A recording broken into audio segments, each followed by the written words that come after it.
All right, welcome everybody. We are back. Sorry for that transitional and technical difficulties, but we're here. We've got two glorious persons with us today. We've got several things to talk about, and we hope you guys have some opinions and input on it as well. So, ladies, gentlemen, if you'd like to introduce yourself and let everybody know who you are. I'm Raz. You can find me at Razaron TV on Twitch and at my Twitter as well. I stream just WoW Classic pretty much nowadays when I actually stream. But that's where you can find me.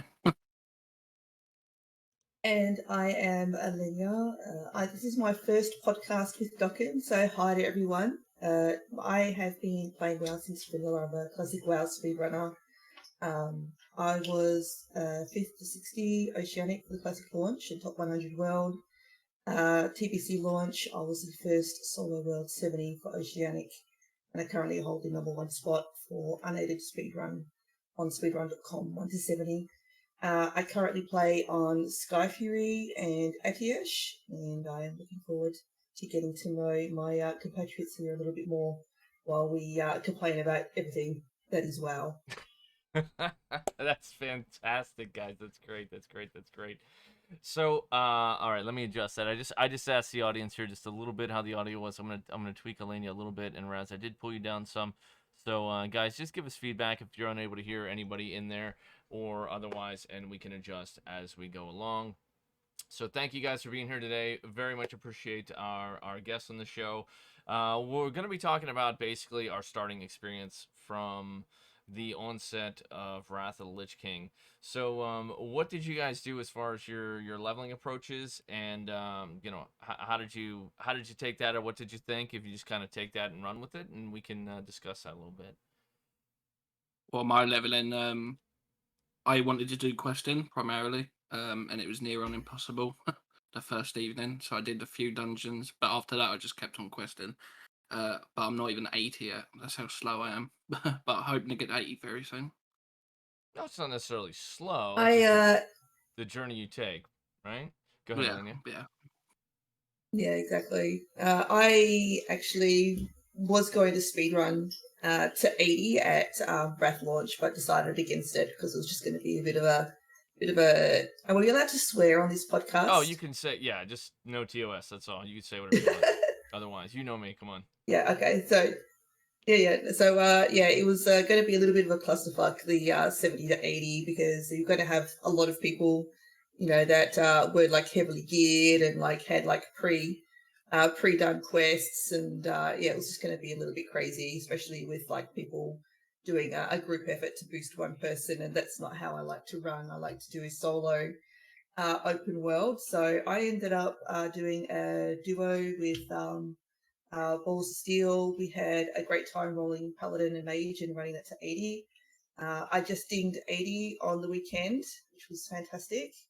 And look, I have to second Raz trying to level in the open world, especially on a PvP server, has been spicy, but it's been great. It's been a lot of fun. So let me ask you this. I mean, kind of two different vantage points here, because we've got someone you were going to do speed leveling and you opted not to. And what was kind of like your rationale for that when you're looking at your approach to how you were going to enter Wrath and get into it? What made you decide not to do that versus, I know it's kind of your thing, or has been your thing.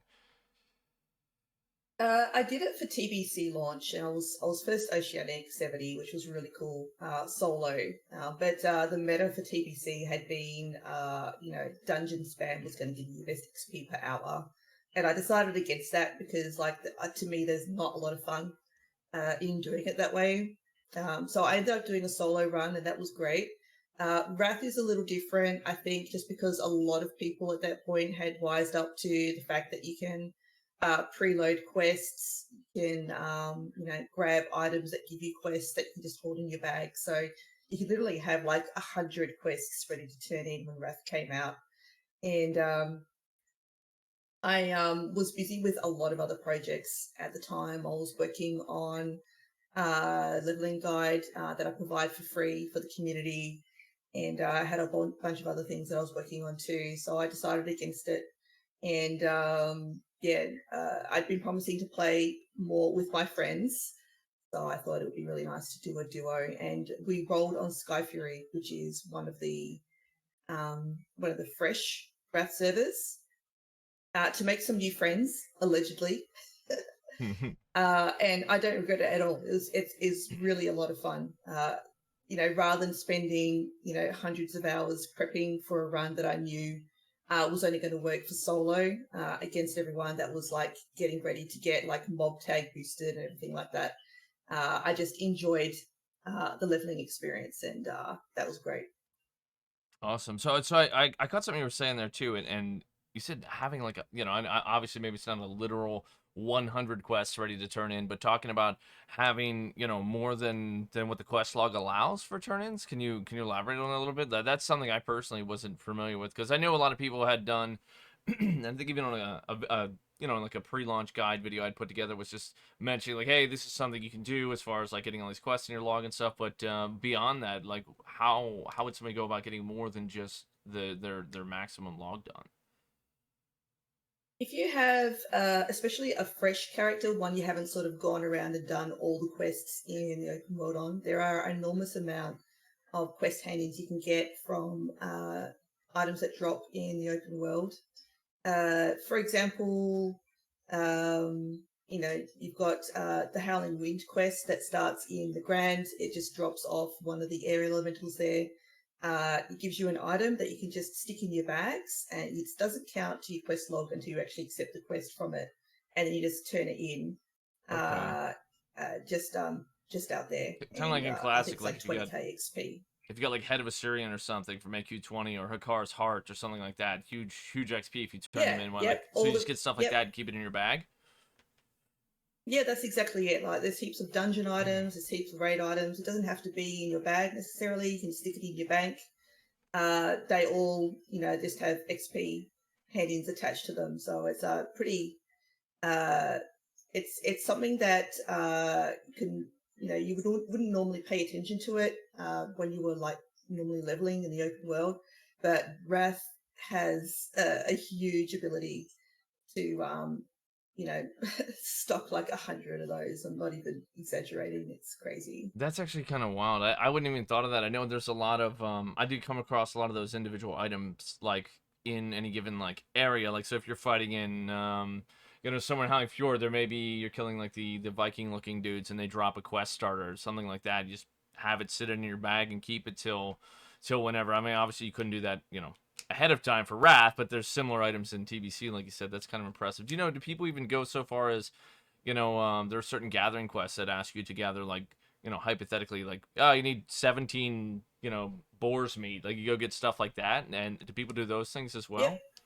That's kind of wild. Yep, that's one of the things. Actually, one of the interesting things, we're talking about TBC here now and not Wrath, but in TBC, for TBC launch, there was a number of people that were planning to use, I guess you would call it a little bit of an exploit, in that they were going to just like level a character from 1 to 60 before TBC came out, hold all the quest items, and then vendor them, and then use the item restoration for a mass return, to put all those items in their mailbox, ready to hand in at TBC launch, which was a little bit ludicrous. I actually am glad that they blocked that one, because I know there was some people that still ended up using it, and that is how some people got right into the top 10, 70. That was part of their strat, but it's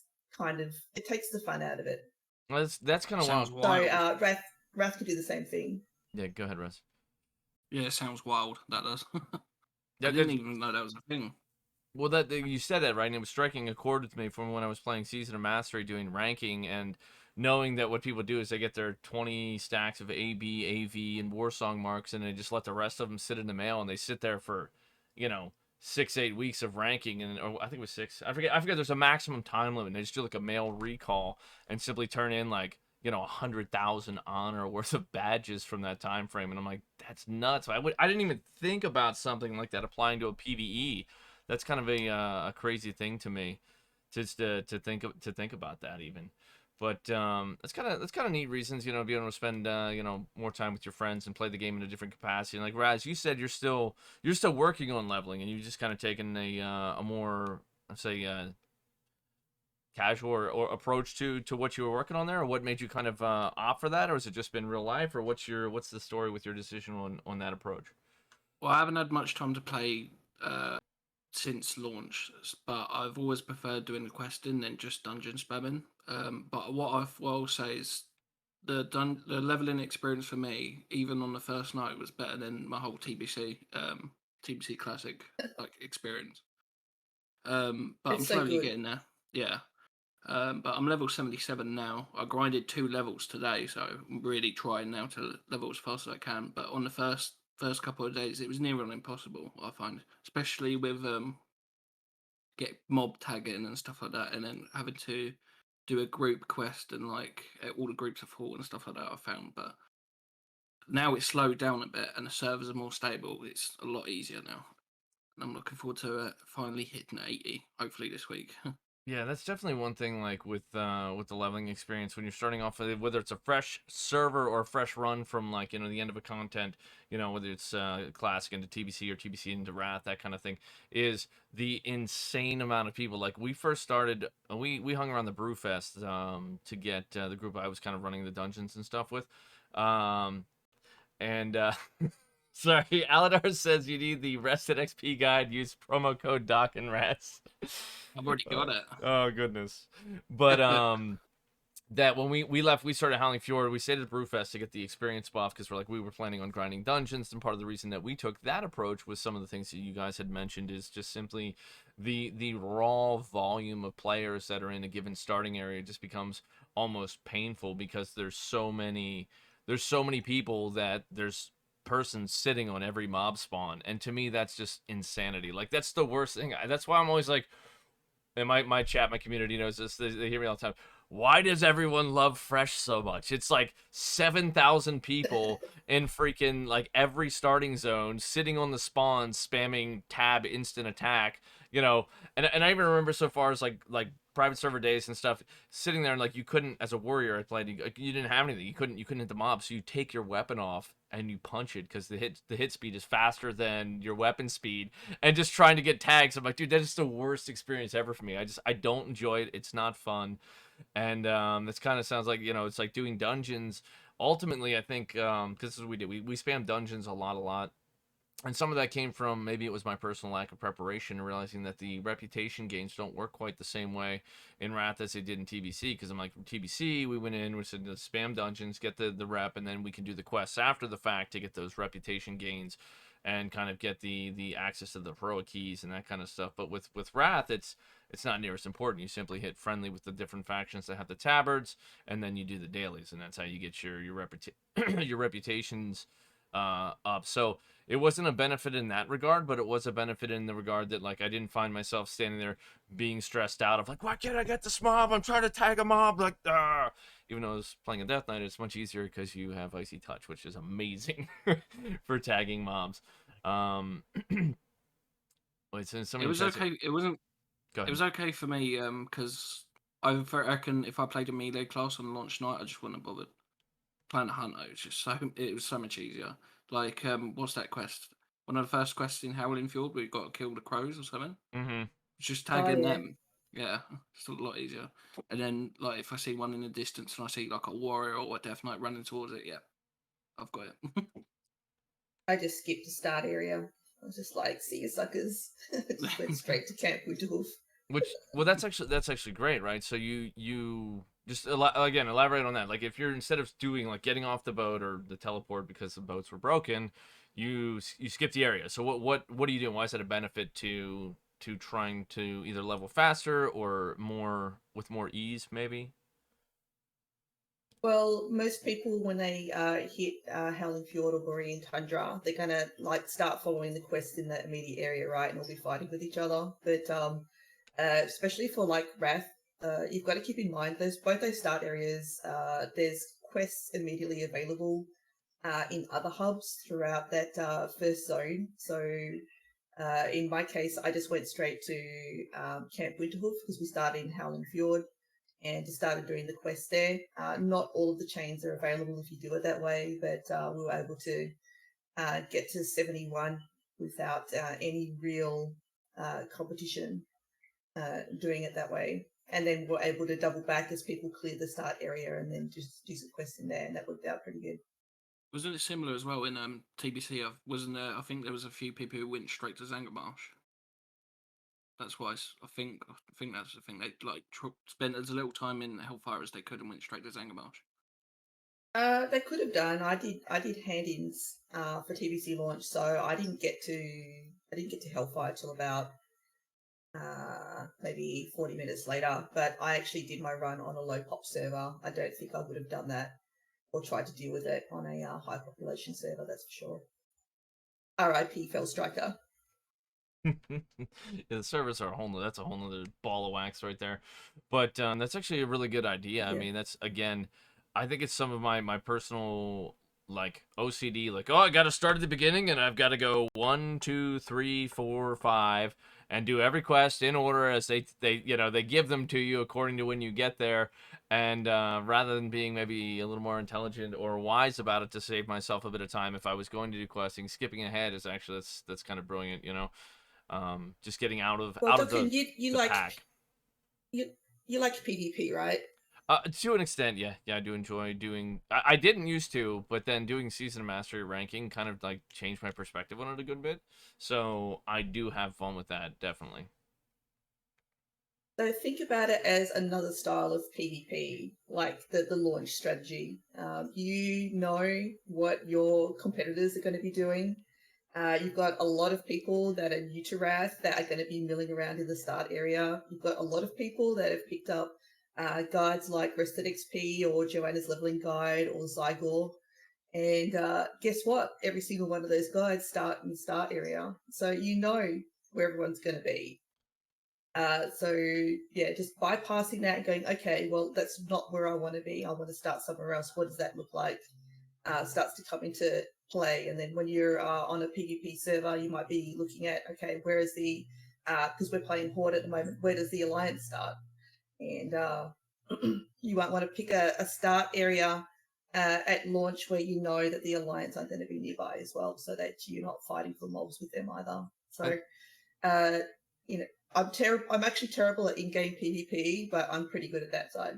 That's actually kind of an amazing thought process having there. It's just talking about the leveling experience, and so a lot of people do they do look for these guides, whether it's Joanna's or Rested XP or any of the ones that you've worked on, those kind of things. But to say that a lot of those guides start with the beginner quests right there because they're based upon an efficiency done on a server where they're either running it on the beta testing or they're running it on like a private realm somewhere testing it, and there's like, oh well, this quest, and you just boom boom boom boom boom, but you're relying on the fact that you don't have 7,000 people standing there trying to tag the same mobs. And that's one thing that, like, again, Yeah. that's a great perspective as a consideration. But I know a lot of those guides are excellent if you're either maybe you're running a couple dungeons or you're doing something, letting the bulk of the crowd go by. Utilizing those after the fact can be a very enjoyable experience. I know there's definitely people that I've talked to, and they, as Raz is another good example, is, just running a guide, taking their time, going through the content, and just enjoying the stories, enjoying the quests they send you on. Whereas a lot of times some people just point me in a direction and tell me what I need to kill because that's what I want to do. Just send me there, tell me what to kill, and I will go kill it and come back. I don't care why or what it's for. And if you need me to pick anything up, tell me that too. But like, that's just the way my brain works whenever I'm playing it, versus following along with the those types of aspects. But it's just interesting you say that, consideration for people if they are looking at those guides, and if they are, what's up, Flame? If they are looking at utilizing those, it's just to remember that those things are going to be those areas, are still going to be inundated with players at those times, but they do make a great option to enjoy the journey and do it efficiently as well, I think. So that's really kind of neat. One of the interesting things, since you mentioned about the guides, is Classic was a hot mess, and you really needed a guide to get through because they really did put the quest in at the last second. TBC was a little bit better, and Wrath was a little bit better again. It'll be interesting in Kata because when that comes out. I know, right? We just got Wrath. Now I'm talking about Kata. But when Cataclysm comes out, that is really the first time where they really linearize the quest. So you won't actually really need a guide at that point to get through the world. It'll be a pretty noticeable step up in general convenience for everyone. It'll be good to see. Well, let's just hope that Blizzard wises up and they stop with Wrath and they don't go to Kata, because there's like the very few people that I talk to. Well, okay, there's always this, and then this is altering our conversation a little from where we started. But this is great. This is a good conversation. That there's people that I see in the community that are like, yeah, I mean, I would play Kata, and then there's a lot of people like, absolutely not, because and I think the divide comes from the classic players versus players who had maybe some more retail experience, and this could just be an off the cuff, thought of mine that's not necessarily as accurate as I might think it is. But they have this thing where players that are classic players, you see this huge transition through the world. Like all these zones you remember are destroyed and changed and physically altered. They're no longer there. Quests are removed. Things are so different, and you have a lot of these items that were created in Wrath, where by the end of Wrath, gear score, link achievement, doing this kind of stuff that's kind of like super cringy to classic players that I know, or at least players in my community mention these things, and I'm like, yeah, I agree. Like, I don't want someone link achievement. Like, what do you mean? I want to go do the raid for the first day. Why link achievement to what? Or gear score, that kind of stuff is goofy because a variety of reasons, where gear score is based on like a blanket stroke of this is the power level, all the items from this tier, and this is what it totals out to be. And that doesn't mean that the player has any knowledge of the items and how that item best fits their class. It just means they have an item level that's high enough to say this is their gear score. And I feel like it detracts from the player's knowledge and experience within gaming, and that game detracts from that being a advantage to other players. So if, like in Classic, a prime example is knowing what items have value. Someone may get Edgemaster handguards to go, these are crap, they don't have any stats, why would anybody want +7 axes? You know what I mean? Like, not realizing that it's a super valuable item. Now, that may not be the case as much in modern history of Classic, but knowing certain items have value later on, like just because the item level is the level of the item is lower doesn't mean it doesn't have value later on, and that all kind of just goes away. And that's something that from Wrath you start to see that, and then you transition into Kata, which this is my experience with Kata. For some reason, I was like, man, I want to play Warcraft. My one buddy's like, oh, I'm playing, and I didn't even know he played. So I paid for a character transfer, paid for like some other service to get so I could get where he was and play with him. I logged in, met him in game, looked around, logged out, and then never played it again. Right? Like that was it. I was like, wow, I just wasted like $50. Oh, it was I Oh bought my the game. God. That's what it was in the character transfer. I'm like, what a Flame, you got to jump out, dude. You messed up the cameras. Sorry guys, we just had him jump in the call. Where was I? The other thing was seeing lost my train of thought. Anyway, seeing all these changes to the world for Kata makes classic players kind of, I think, have this less of an appeal to get into the game, because it's just changed the world that they enjoyed so much. And the features that are coming in are very much part of the like no change anti like classic mindset. And again, this is my opinion. No, it's all right, Flames. Okay, appreciate it, man. And I think that's one of the reasons why Cat is not going to be as welcomed by the classic community or classic player community. And I don't know though, but will that stop Blizzard from doing it? Not necessarily, because I have a personal belief that Blizzard doesn't care about customers, doesn't care about customer service, doesn't care about a whole lot of things, and they want to do whatever they can do to get the most money possible. And if they think they can make money out of it, they will probably do it. And they'll probably offer all kinds of pay to win stuff and buying characters and the boost, which I've I always kind of been against the boost, but they're there. I get it. It's a business decision for them. Go ahead. I have a slightly different viewpoint. I think that you have to have change in order to grow. And while we all love Wrath, let's say after 2 years or 3 years, it's going to start to get a little bit stale, because everyone will have their max tunes, they won't have any new content, and they'll be looking to see, okay, what can we do from this point forwards? And for that reason, I don't mind them looking ahead with it. I don't know if you guys are aware of it, but Blizzard did send out a survey in regards to Kata before Wrath came out. maybe a couple Yeah. of weeks before. So it's definitely on their radar. Now, I agree with you sentimentally. Wrath is my favorite expansion. I did not like Cata because it messed up the world, like you were saying, Docken. Not my favorite thing. But again, I mean, we know what's coming if they do it, so there shouldn't be any surprises. But it's been a long time since Cata was here, and maybe it's an opportunity to go back and go, okay, second time round, are there things about this that I actually like? And you never know what's going to come out of that. The changes that they've made for quality of life so far, as we've gone along the journey from classic to TBC to Wrath, I'd be fairly hopeful that they would do that for Cata as well. And while there are definitely a lot of things that we can complain about with Blizzard, I think not caring about putting stuff out is probably a little harsh, Dokken, because at the end of the day, they didn't have to bring out Classic at all. And they did, and they've brought out the expansions, which is far more than I think that any of us expected that we'd be in Again, I Wrath think right it was now. just because they're like, I think we can make money off this. And that's one of the reasons why they've eliminated all customer service. It's why they've got all these automated systems that keep banning people and screwing players over. They're like, I got banned for 7 days. I put in a ticket to try to get unbanned, and it took them 5 days to get back to me. Like, what the fuck is Yes. that? Like, you know what I'm saying? Like, those things. That automated system is terrible, yes. And it's like, I think we can acknowledge that they try to do good things while some things need a lot of looking at. Okay, you're softer on the approach to that than I am, but that's my opinion. Is I think they did. I'm a diplomat. I think they I'm a don't. diplomat when it comes I to think things they don't. like that. They don't care about most of the people. They're very good at going, how much can we do until people stop playing? Where the things that they've done to Wrath, I don't necessarily think they're the greatest ideas. But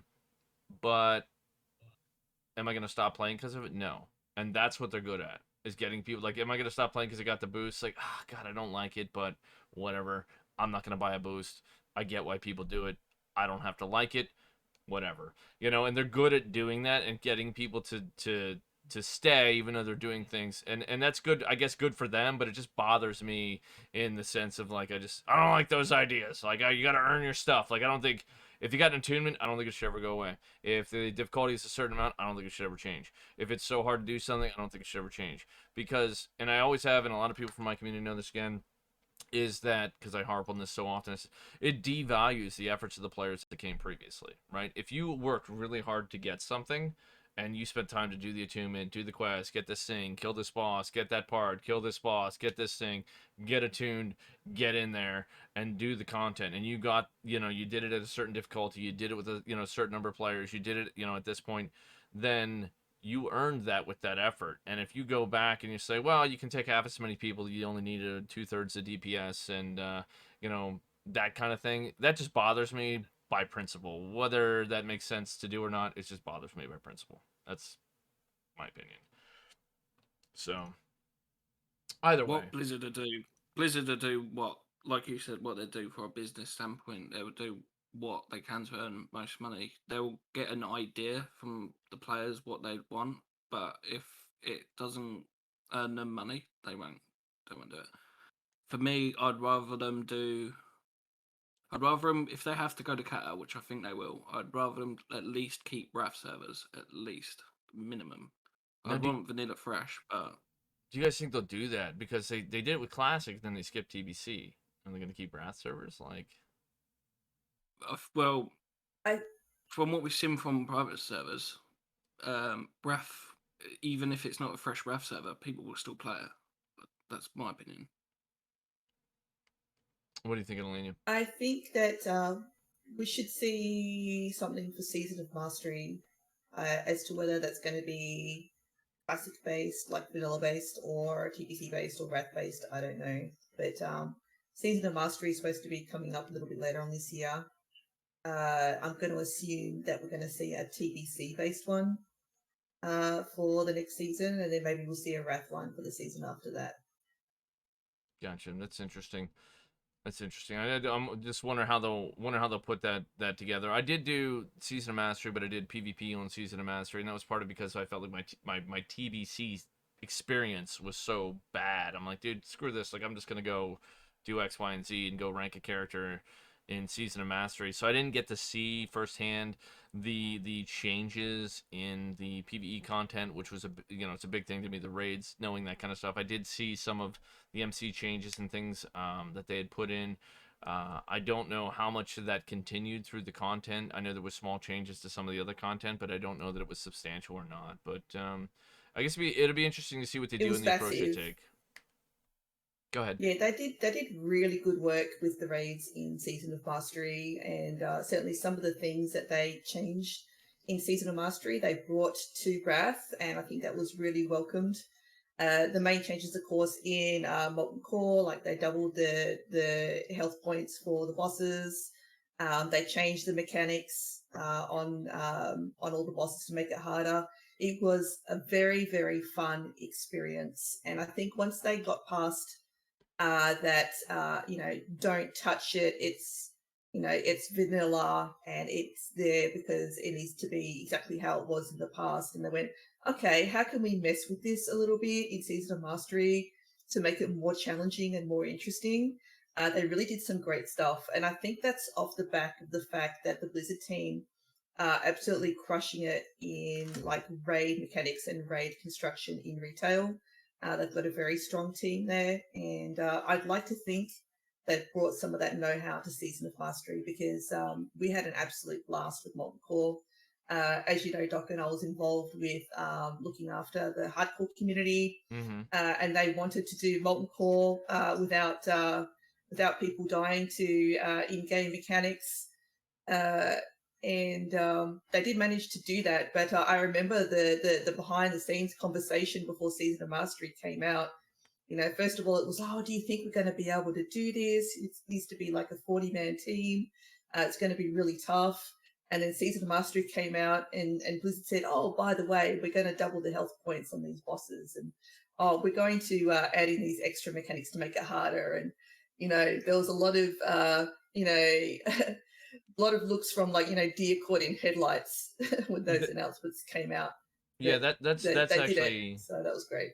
A great a point. That was a very interesting. I don't know. Community and the way that evolves. So some of you guys may or may not know what the hardcore community is. Many of you are probably very familiar with the Soul of Iron buff, which is the I haven't died buff from 1 to level cap, and or you haven't died at all, right? And that's something that kind of was a spin-off from the hardcore community. The hardcore community is a much more restricted manner in which you level through that. So you're no auction house, no mailboxing, no trading, no grouping, unless you're grouping with people that are hardcore as well, following the rule set. They did make an add-on that was specialized for that, so you could tell, it would stop you from using certain features, and it would let you something else it did. Oh, it would like announce if you died and different things like that. It was a more difficult way of doing the Soul Iron, basically. So to see that and then go into these changes that happened in Season of Mastery was probably a spin, putting people's head on a spin there. But yeah, it was. I got the 60 on it, but by the time I got there, it was like they had just finished MC, and then all of a sudden it just went, and like it was like everybody just dipped. Not everybody, but a lot of people dipped out of the community, and it was like I couldn't find groups to gear and do things. But anyway, that's a whole nother thing. But to circle back to the idea, the Season of Mastery thing. One thing that chatting pointed out, I think Flamestrix here is, launching Season of Mastery during the middle of TVC baffled me a bit, right? Like, I thought that was very strange. I'm like, why would they do that right now? Because not only do you have the vanilla servers where some people elected to stay, then you have the TBC servers where people are playing, and then you're now opening a third option. So you're taking what I would classify, you don't have a lot of retail people coming back to play those. I'm like you're fracturing the community in multiple ways right now, and I just thought that was like a bad sense of things. I don't know what prompted them to make that decision, but yeah, I definitely thought that wasn't the best idea, because I felt like maybe it would have been more neat to try to do some of the Season of Mastery raid content and stuff in addition to doing the PvP, but it just never happened because there was too much going on at the time for me. But I don't know. It was very chaotic, and I agree. It just felt like a weird schedule. Maybe they brought things forward to try and compensate for numbers, I don't know.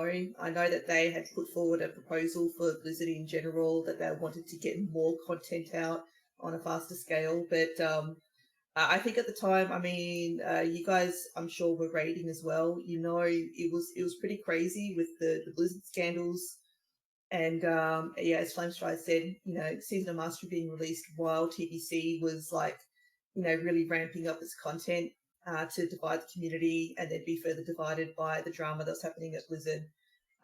You know, people just couldn't get uh, people to get into the raids. It was crazy. The attrition rate was insane, and you just couldn't plug it. Yeah. And yeah, I think that might be part of the reason why some people ended up going to Season of Mastery. They were so frustrated with not being able to get anything going grade wise on TBC. That was definitely a it was problem. not great. Problem for me, but that's a whole other thing. But it's kind of interesting. Segueing back into you know, back into the RAS stuff we were talking about. You know, we were discussing our leveling. We were discussing how we all progressed among those things. You know, there's and I'm gonna love this conversation, at least I hope, and I hope I can get you to talk about it more than our previous. But so you know, you didn't decide to do a race to world first, and there are many players that I know you are closely acquainted with or affiliated with, Elenium, who are speed lovers as well, and we have this individual who made claim to world first, and I don't, what was it, Noah something or other, and this guy I keep calling him No Way. I keep mangling his name. Noah. I'm sorry. Guy missed a ship. I don't know, but so some of you may or may not be familiar with this this strategy, if you want to call it that the guy used. Guy got world. What he claimed world first, got title claimed world first, is that he was essentially went into Ice Crown. He got to 71, I think, by doing turn-ins and maybe a few other things, and then he went to Ice Crown and proceeded to engage with a mob. And I do not know the name of the mob because I honestly didn't look into it that far, but I did watch his video talking about where he would engage with combat with a mob. And he has this mob spawns ads, and if you tag the ads, like they're summoned NPCs, you tag them, they despawn when he summons a new wave of ads, and then he would get full experience for despawning mobs for all of those mobs. Yeah. And that's how this guy got to level 80 in a time frame. Now, I'm just going to throw it out there. Like, I 100% think that guy's a piece of shit for doing that. I think that he was cheating. I think that it was a bad way to go about it. And I think that I actually think the dude's super toxic. Like, I was going to make a video about this, right? I had all this stuff laid out, and, like, Elaine and I were kind of like, I was sharing some things with her, and I had this whole thing laid out, and I was like, you know what? Maybe I shouldn't do that. Because I had actually went back into his Twitter and was, like, looking at posts that the guy had made, and he was, like, talking shit on people, like, oh, yeah, at least we don't have to exploit and do this to get world first in content or whatever. He was talking about some retail event, and I went and I looked at it, and I'm like, this is the same person who's over here mocking people that are calling him for exploiting on freaking Wrath. Like, I don't know. It blew my mind. I just thought it was really sad that Blizzard, and what did I say? My initial statement was I said, they're going to fix it, and they're not going to do anything else. And that's exactly what happened. They took this exploit, and they fixed it. And then they didn't take it back. I mean, I just awful thing, but very typical of Blizzard. And I think the guy doing that and thinking that he's like super awesome for it is really, really sad, to be honest. What do you think on that? I think they should. Yeah. I truthfully feel that like people like, and again, my community's heard this a million times, said players that do that should have their accounts permanently banned. Like they should, 100%. That account should be permanently banned. And the reason is because it's the same thing as if, you know, it's like people say, well, he spent 9 hours doing it. And I'm like, well, yeah. If I found a way to duplicate gold in my mailbox and I stood there for 12 hours duplicating gold, did I earn that gold by farming it? No, I didn't fucking earn that gold by farming it. I fucking cheated. That's what it would have been, right? And that's the same thing in my mind. I'm like, just because you stood there for 9 hours cheating doesn't mean that it's okay. Sorry, I'm mad. Like, I'm angry at it. I just didn't like it. I think it was like piss poor sportsmanship and a whole bunch of things. But again, sorry, go ahead. Yeah, it's like he did it, but he didn't earn it. That's it. Did you see as well? Because I was looking for his Twitter as well. He was mocking classic players because a retail player got first. Yeah, well, that was the thing. Like I said, I looked at his Twitter, and he was talking about something previously, saying that he didn't have to do it. And then I even went so far, I watched it was the Asmongold Reacts video, and he had reacted to this guy's video. And Asmon goes, well, of course he did. He was cheat. And, like, I don't know if it was edited out or he stopped himself, but it was like, dude, he literally was going to say he was cheating. And then he went around and was like, well, yeah, exploited. I mean, they left it in there, whatever, good for him. And I'm like, that just did it roll my eyes. Like, I could hear him hitting the back of my head.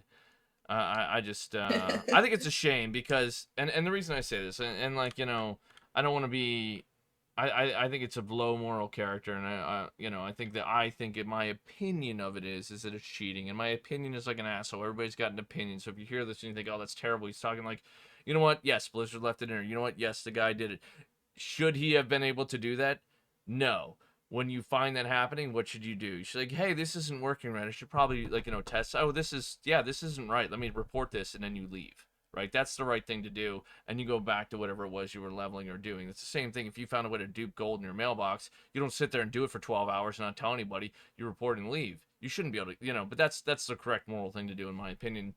And the worst part about it to me is like, you see, you know, there's a lot of people that, you know, put in hundreds of hours of preparation and time. They're running their routes. They're testing the mobs. They're seeing where they can kite things to. They're trying to drag the mobs they're killing back to the quest giver to turn it in. You know, doing all this stuff, non-stop movements, planning all these things out, skipping other quests, trying to deal with other players coming in with this huge surge in population, and they're doing something in a meaningful way that demonstrates their skill at the game, their knowledge of the game, and, you know, the efficiency with which they can do given tasks. And I think that's great. You know, guys staying up for multiple days on end, you know, doing this, or, you know, it didn't take them that. I don't know, what was the actual real person that got it? Does anyone have a time frame on that? Oh, what, the I person who don't got actually. second, or Yeah, like who legitimately earned it after the fact? Like what kind of time frame that was? I don't actually know. a few hours after, maybe like 3 hours after, I think. Probably. So that's you know, That's the point. The fact that we don't know probably has a lot to say yeah. about the impact of that kind of Because I think it behavior. was that LMGD. I think he got it second. I'm not sure if it was him or Oh, not. LMGD. That makes sense because LMGD is extremely good. Yeah, and He was that's like fifth world for classic launch as well. well, that's something, you know, if you look at that, right? You look at the fact, like, what's it? We're sitting here as people that have been in the community and we're active, and we're looking. Okay, we know who this quote first guy was, but we're saying, well, who was second, right? And if it was a few hours, so I don't know what the time frame was, but if you're saying 3 hours afterwards, like, what is that? That's 30% longer to do it the right way. So that in itself tells you, you know, the thing. Now, the guy used a few other things like having dead characters in a group. Okay, I get it. Like, that's questionable, but I understand, right? You know, you shouldn't be penalized if you're in a group and 3 people die. You should not get experience for it. What you're killing, it's same. But Yeah, what you're killing, not if you're actually killing the, stuff. The build that he had. The build that he had, Docken, was, I think it was like 4 level 1 characters that were dead in a different area to make sure that he got full XP. Yep. Yeah, and that's like, which is a known thing since TBC. That's kind of a borderline thing to me, you know, as whether that's a legit method. Okay, fine. You know, that's the same difference like mob tagging. Like, you get it to 49% and then boom, the rest of the group kills it. And outside of group healer, that's perfectly fine. Like, if someone wants to sit and follow you around for 10 hours, good for them. However much you paid them to do it. but like those kind of things. But when it boils down to the actual act of like, oh man, how many mobs did you kill to get there? Like 7, right? Like, that's it just bothers me so much. And I hope other people feel that same way. And it's just a shame in my mind. I think, like, what do you think the appropriate response is, guys? If you can speak to that, if you don't want to say anything directly about the individual, because I'm not trying to. I think the action he took us wrong. I don't know anything about it. I felt like I saw certain things that I personally, my opinion, thought were toxic based upon his response to the situation and the way he had acted on, you know, said things on Twitter and stuff to players about this. But either way, what do you think the solution is to a situation like this? Is it right for Blizzard to take it from him, remove him, delete the character, punish the person, or what? Right, for me, I'd say definitely take it off him. Obviously, get rid of the exploit. Suspend his account temporarily, I'd say, not permanently. But the thing is, she shouldn't have been doing it in the first place. Blizzard should have known about that exploit somehow. because he knew about it beforehand. He was practicing it in retail. Because I saw on Twitter he was practicing that to do it in the classic run. If it's in retail, why haven't Blizzard got rid of it first place? Fair enough. That's fair. Yeah, look, for me, people that are like they're at the top of their game and very competitive, and Nao, I mean, he is very competitive from the retail side of things. They tend to be very vicious people, and this is a perfect example of the sort of behaviour you see out of people like that when they become so competitive that it's like pretty much throw your mum over a cliff to get to first place, so you can hold the trophy aloft. It's a certain level of competitiveness that brings out that kind of behaviour, and it's not behaviour that we have in the classic speedrun community. The classic speedrun community is like very collaborative. We believe that to be the best, you have to beat the best. And this case, like beating the best involves, having a fairly level playing field and relying on your skill and your ability and your dedication to get to first place. As not always me, but I still enjoy the competition and the community. And I think, because he came in from the retail side of things, it's quite something that he didn't understand. It's not that the classic community isn't aware of these kinds of exploits. We just choose not to use them because we don't see it as fun. If everyone is determined to do the best of their ability, use all the skills they have, but do it in a way that engages with the actual game, it makes for a much more fun competition.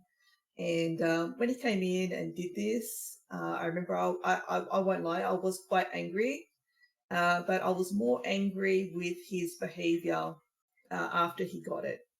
Same as yourself, Docken. It was very childish and very immature, I think, the way that he handled it. There was no graciousness. There was just an attempt to try and create drama where there was none with the classic community. And for me, it really highlights the difference between a lot of the retail community and the classic community, in that, like, the retail community is all like win at all costs, and the classic community is about but have a good time while you do it and don't be dicks.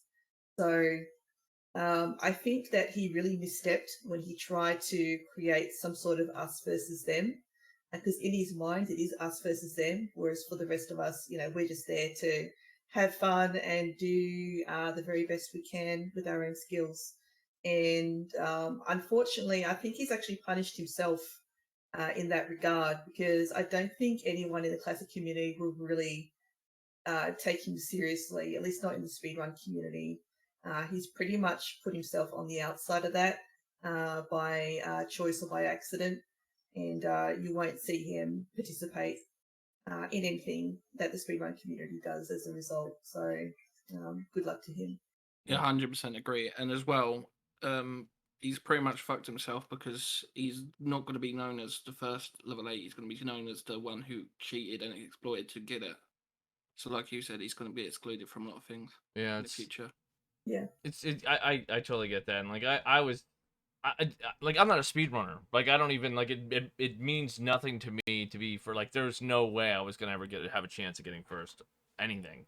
As far as like getting my leveling done, but at the same time, it's the manner in which things are done, and the fact that, like, that was the way that it panned out bothered me so much, because I just felt like, I'm like, I think it's cheating. Like, I do.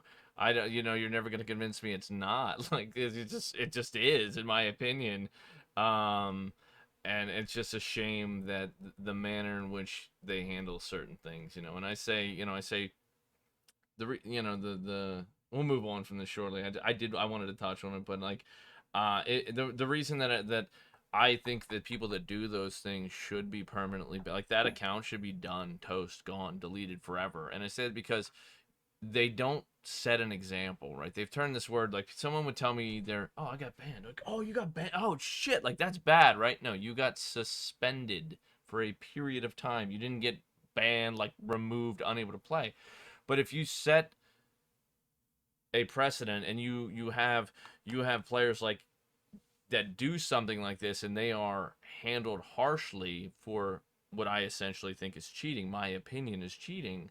That sets like, hey, this is unacceptable behavior. If you find a problem like this, the solution is if you find that it works, like if you're like, oh dude, you just found, I just realized this was a thing, and like I was testing it for half an hour, and I found out, yeah, this definitely is not working right, and you keep doing it. Like at that point, you are intentionally using something that is not intended within the game to get an advantage against other players. Like you're intentionally, you're cheating. It's like, well, I didn't know I had an aimbot turned on, and like I'm so good, right? No, like that's the same thing to me, you know. And if you set that precedent, then people would be more or less inclined to do those things.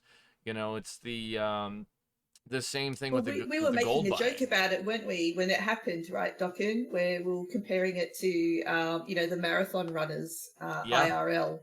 And those stories you get of competitors that jump on a bus like in the second leg to get ahead, you know. Yeah.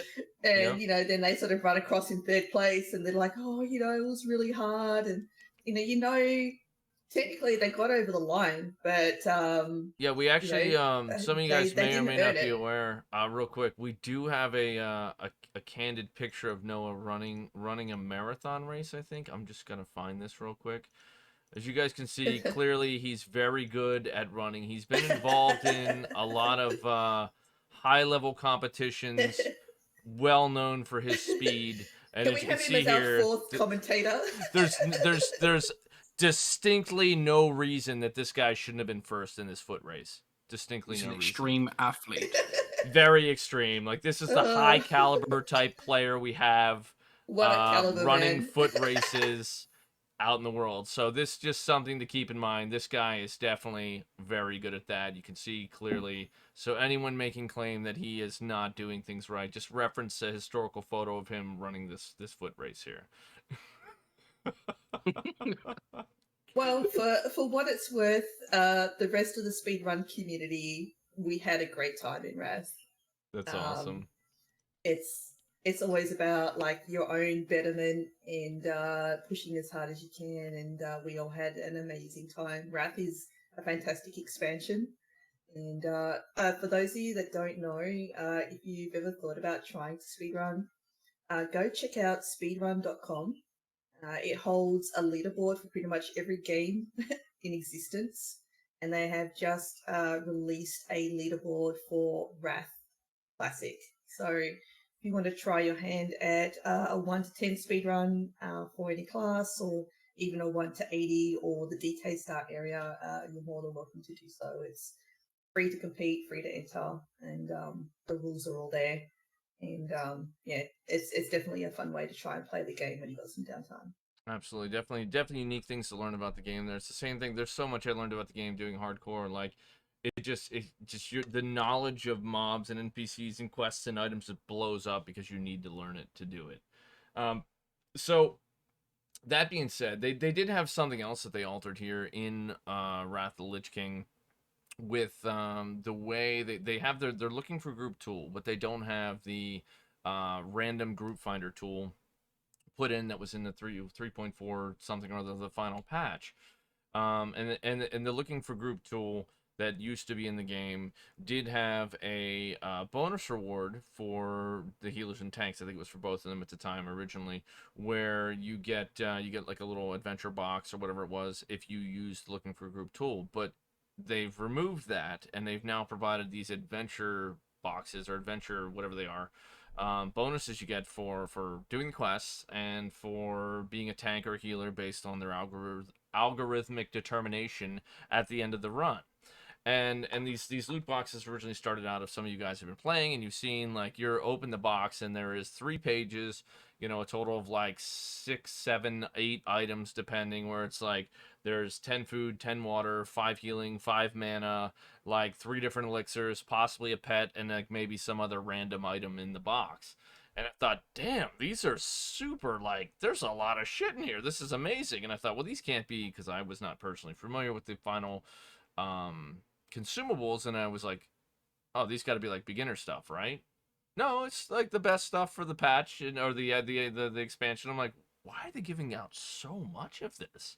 And I thought, okay, well, they're trying to incentivize players to continue playing, to run, to tank, and heal dungeons. And I thought, wow, that's great. I'm getting all kinds of stuff. I end up mailing it all to my freaking bank and keeping it because I'm saving this for raids. I'm not going to burn these on dungeons, or if I need them for heroics and things. And I don't know if you guys gathered up much of those materials, but I definitely did. And then they... Oh, yeah, a lot.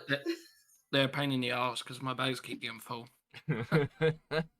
Well, then the thing is, I guess they had them running like this for the first week and a half or so, and then they changed the loot boxes, where now it's like you get food, drink, and then it was like healing, mana, and like one other thing. And I don't know if they did it again, but I swear they did it again, because now when I get them, I'm getting like food, drink, one healing or one mana, and then like a scroll, or maybe like if you get lucky, you get maybe a flask, or you get cobalt ore or something, but that's it. And I'm like, what the hell? I'm not incentivized by this to continue tanking random dungeons for people. Like, if you're not giving me enough materials or enough consumables to make it worth my time, I could farm something else.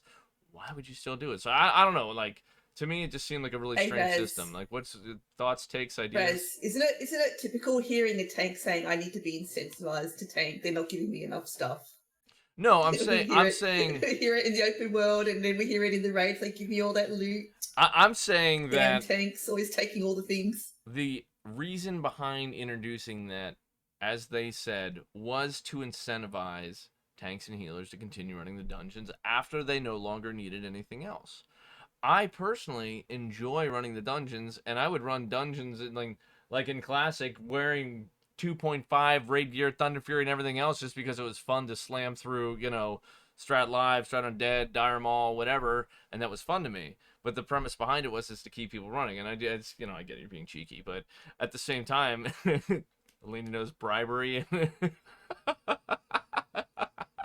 is hell of an incentive. Yes, but that's the thing. I'm just saying, like, to me, that's just, that doesn't do anything. You might as well just take them out. Like, I don't know. Not to say it's not extra, but ugh. Sorry. I don't know if I'm railroading that whole point there. I like the mana pots as a healer, because it means that I can just keep running from pack to pack and just chug a pot instead of stopping to drink. So I'm a fan of that. And I mean, like Balls was saying, you can still get a flask. There is also apparently a low chance to drop them out. I did see on Reddit there was I think it was a healer, and he's like, it was the first time, his first loot box, and he had, like, I don't know if it was edited, I couldn't find out, and I didn't search through the 1,500 posts, but it was like a picture of the alar mount or whatever, the fiery bird thing, and I was like, oh, that's bullshit right there. Like, yeah, when they announced it, like, there was a chance of getting a mount. They did say it's extremely low chance you'll get a mount, but they said that any of the rare mounts from back then could be in the box. Oh, really? Any of them? Yeah. Oh, that's cool. Like I'll never get that then, knowing my luck. Yeah. Another broken promise from Blizzard. I mean, so what do you guys think? Do you think it was a good thing for them to do that? Do you think it was good that they had them ramped up? Do you think it would be better that they brought them back? Or is it kind of like neither here nor there? Because I think you guys are both playing Hunters right now, aren't you? I think it was good. I know that they brought the boxes in fairly late into the beta, and while it was a pain to like have some bag management issues initially with the first design, it was very immensely helpful to be getting materials while you're in some of these remote spots, so you didn't have to go back to busy areas just to go get additional materials. So that from that side it was good. I was also happy when they nerfed it, because it really was getting a little bit ridiculous. So I'd be running along with like 10 of these packs, that you haven't opened because you just don't have room in your bags for stuff anymore. But it was definitely, I mean, the pots were a godsend while you were leveling. It was really good. So, you're trying to level with like 80 summon healing potions and stuff like that. So. Yeah, you could sell them though. It sells extra money.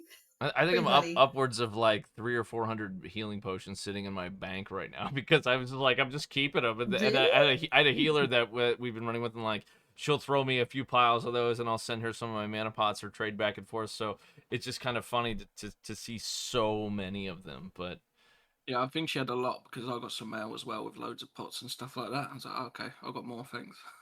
yeah, oh, no, Economics wise, though, I think the only issue I had with the initial layout was it really tanked alchemy for the alchemists. I was seeing the Chad Balls of Steel was just saying that yeah, definitely an impact there, right? And I thought, when I looked at it initially, that was an assessment I had made. I said, okay, well, what are you gonna get, right? So if they're providing elixirs and healing and mana pots, like, okay, what are alchemists going to offer people, or what are they going to be able to make? And I'm like, well, you get specialty potions, and then you've got flasks. And I'm like, okay, well, I guess they've got something they can still bring to the table. And then started getting flasks in the bag. So I'm like, okay, so I guess they don't have anything. But the flask systems I also think are different now too, because you're seeing people talking about the prices of them are like very inexpensive, and then like under 20 gold, 10, 15 gold a piece for an hour. Now they only last an hour, not 2 hours, but that's even if you're rating 2 hours and you use two of them, or you hour and a half and you use two of them, it's only 20, 26, 30 gold for the time frame. It's one quest, two quests. I think it's a nice thing to have. But like I said, if you're taking from the alchemist, is that a problematic or not? And I think if you're an alchemist, yes. If you're not an alchemist, you're like, well, hey, I could not be an alchemist and still get flasks for free. But Oh, everything's so cheap now. It's great, especially on a fresh server. No complaints there. oh, fair enough. Fair enough. So, I don't know. I don't think, Raz, you've gotten into any of the raid content yet at all. Elena, have you been able to experience anything on the raiding front yet? Yeah, I did next 10 this weekend as a healer. I think it was my first raid in Wrath. It was my first raid as heals. I've been leveling as tank, rock, Pally the whole way. And we had a blast. I'd been playing like on a private server a little while back, playing Wrath, and they had tuned the difficulty of the raids and the dungeons up quite significantly. Blizzard has definitely not done that. It's so long as you are mindful of the content and you bring your gear and it consumes, it was pretty easy. It was a lot of fun. Didn't have too many people die, and we got KT down and came out in about 2 hours, which is not too bad with half guild, half pug group. It was good. That's fantastic. That's I got lots of stuff, so I'm happy. That's great. Yeah, I had like I don't it feels bad to throw anybody under the bus, but we had 4 of us that were 80 from our group that are playing together that were ready to go. And we're like, well, let's I set up a 10. We're like, let's do 10 man. We'll just pug out the rest of the spots, and whatever. We'll just take it real easy. We'll go through, kill some bosses. We finish, great. We don't finish, whatever. Low expectation, and even with my low expectation, I was exceptionally underwhelmed with the way our run turned out. It's like it's mildly embarrassing to say, like, we went in and we killed 2 bosses, and that was it. Like, it was it. Like, we got the Mexna, and they couldn't get Mexna from 30% or like 32% to dead in the face. And then, like, after talking about it post raid time, it's like, well, our DPSers that we brought were definitely on the mark. One of them was doing double the damage of anyone else in the raid. The other guy's doing, respectably well. And everyone else in the group was doing like 12 to 1600 DPS. Like, I was like on the heels of some of the DPS as a tank. And then, I'm looking at it, I'm like, okay, so this has been the experience. I don't think it was that hard, because the trash is just laughable. It was hitting everybody and AoEing, and it was dying, And then to go to go into the bosses, they were definitely not too much, but I think it was just a lack in our selection of players, because we're like, hey, beginner friendly, like, just come on in, we'll walk you through the what to do and stuff. And my silly brain thinking, oh, these people, right, they wouldn't queue for a raid unless they were, properly geared for it, and I didn't bother to ask. So it was a learning experience, but I definitely think we've got Razron, we got another guy Salo, we got a hunter that's like 78. That some of the guys have been kind of doing a little more casually, getting their leveling up, and that's perfectly fine because we set out to be more of like a dad level gaming group this time around, and it just was an underwhelming experience for me, and I was personally felt bad about it. But at the end of the day, I'm like, it wasn't me personally, and it wasn't necessarily our people from our group that we brought along that were the reason we didn't necessarily have success or as much success. So you live and you learn. But it's great to hear that you guys did a very successful run, and it seems that a lot of other people have found that it's not too bad. As far as the content goes, getting in there and just doing a few of the mechanics, and you can take the stuff down without too much trouble. So, Yeah, as long as you got a good composition in a 10-man, 25-man, I don't think it matters quite so much. But 10-man, you definitely need to be on your game and bring the right people.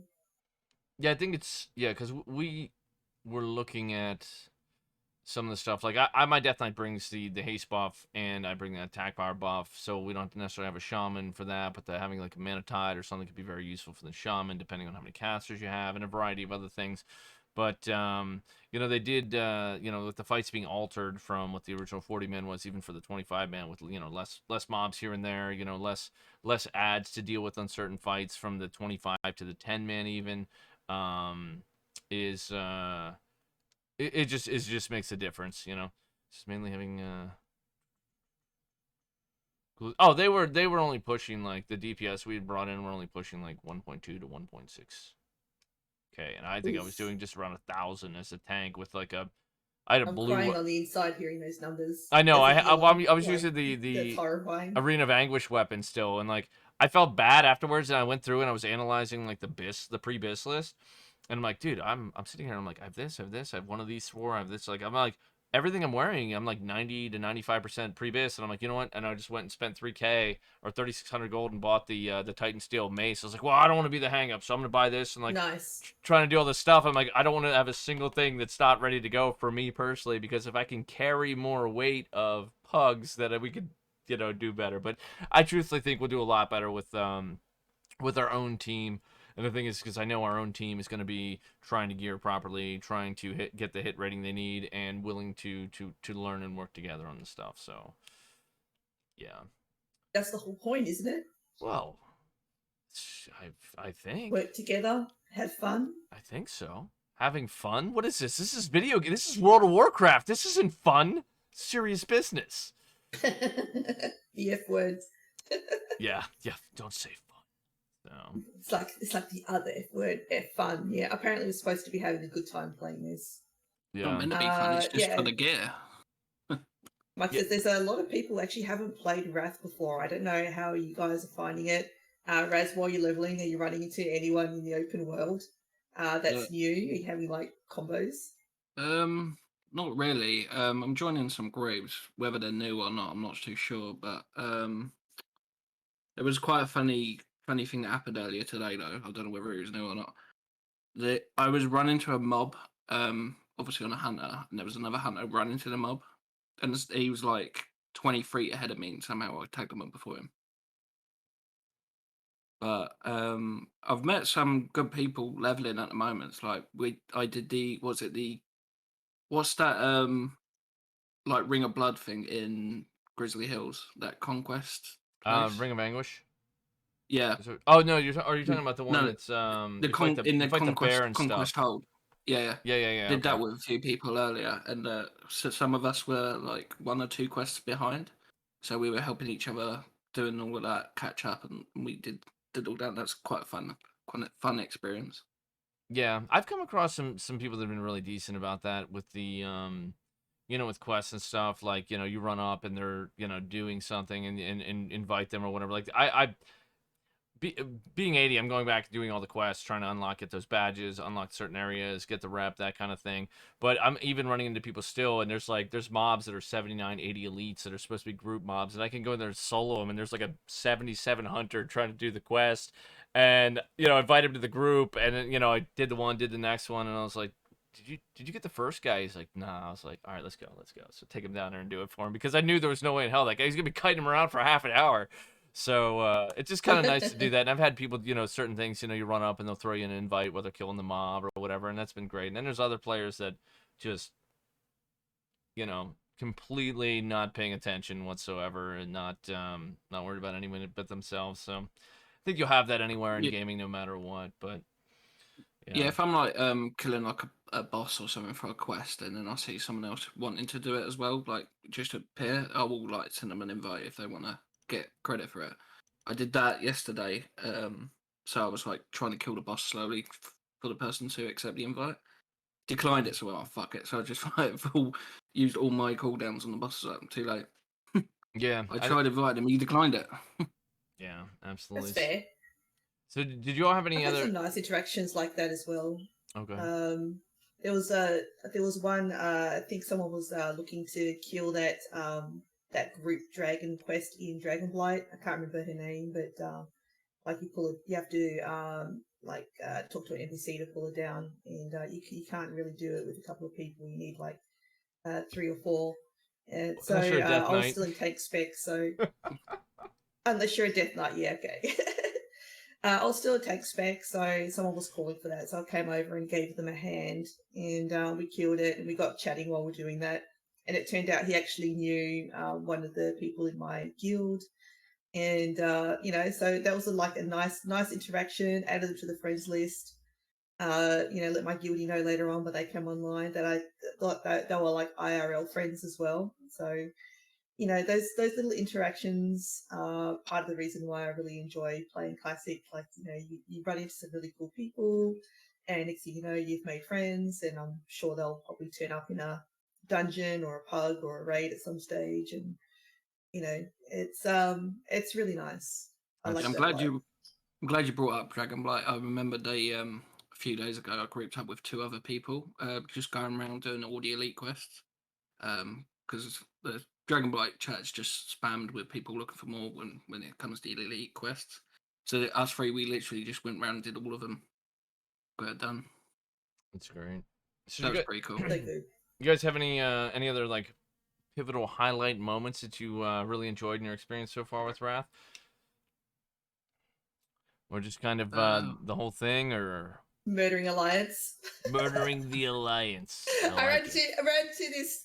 We were leveling in I think it was Sholazar Basin, and we just did a Sun Escort quest. And this level 77 DK just came down and thought he was going to be able to kill both of us. What a DK! And we just destroyed him. I was just like, dude, you are not special anymore at 77. Eat some shit. And then we camped him for a little while after that, just to make sure he understood the assignment before he took off. Excellent. As much as we love DKs, it's like, dude, like, they're very OP at 70, but by the time you get to 77, you ain't all that shit, mate. Excellent. So yeah, guys, I think this is a lot of the discussion points I had for this evening. If you guys had anything else to add on any of the subject matter that we covered, or anything specific maybe you wanted to bring up or circle back to, feel free to mention that. I mean, otherwise, if not, we can let everybody know where they can find you at on all of your platforms or resources, or just make sure, whatever you want to shout out about yourselves or where you are, what you do. Feel free to take an opportunity to do that now. Raz, would you like to go first? Yeah, so you can find me at twitch.tv/RazRonTV. Stream WoW Classic primarily when I actually stream, because my schedule's a bit scuffed at the moment. But yeah, that's where you can find me if you want to see casual leveling, slow leveling, and I die a lot because I jump off cliffs by accident. Come check me out there.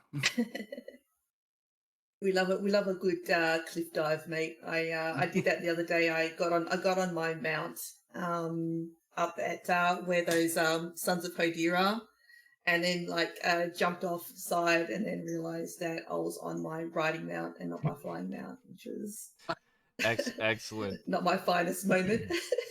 And you guys can find me at Twitch TV/Alenya11, ALENYA11. I also stream WoW Classic very regularly. We just have a nice mix of leveling, speed running, and raiding as well. We also have a in-game fundraiser coming up in November, on the 5th of November, and the details there are available on my on my Twitch channel. We will be hosting, and it is in retail. Don't say boo hiss, but we always do it in retail every year.